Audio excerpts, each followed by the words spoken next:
كانت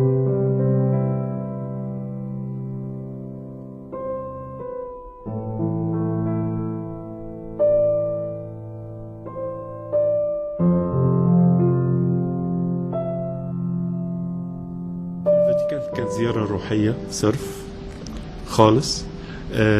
كانت زيارة طيبة جدا. قابلنا بابا روما وكان وفد الولاية 10 أشخاص، وفد كبير.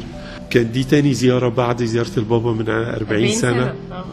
كان في الزيارة دي عضو شارك في الزيارة الأولانية اللي هو نيافة أنبا بخوميوس. احنا تقابلنا مع بابا روما، وجدنا فيه صورة الإنسان إلى أقصى درجة الحقيقة، يعني غير البروتوكولات اللي كانت بتتعمل في زيارة. يعني كان زمان عشان تزوري الفاتيكان لازم يعلمولك هتمشي 15 خطوة وبعد كده تقفي وبعدين تحودي يمين، يعني لها بروتوكول كبير قوي. دي كانت في منتهى البساطة والرقة والجمال والمحبة الفياضة خالص.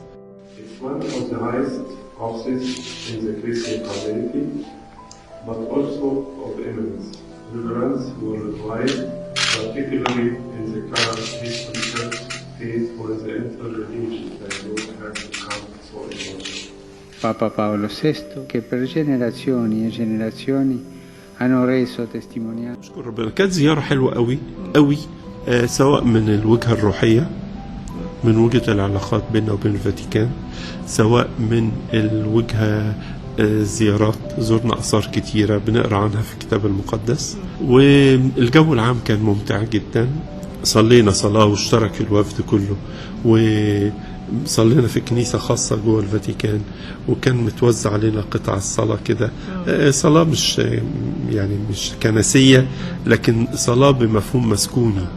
وكانت الحقيقة حاجة حلوة خالص. اتفقنا بقى يوميها ان احنا نعمل يوم 10 مايو ده عيد لنا، المحبة. عيد المحبة الأخوية. بيحتفلوا بيه في روما وبنحتفل بيه هنا في مصر، ونحاول نقرب الناس لبعضها.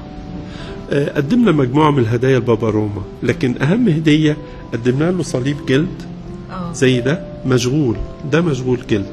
جميل. ده بيتعمل بإيد الرهبان والراهبات. فراح فكه ولبسه. الله. قدم لنا هدية لطيفة، كوبي من مخطوط قديم عندهم من القرن الثامن الميلادي عن جزء في الكتاب المقدس.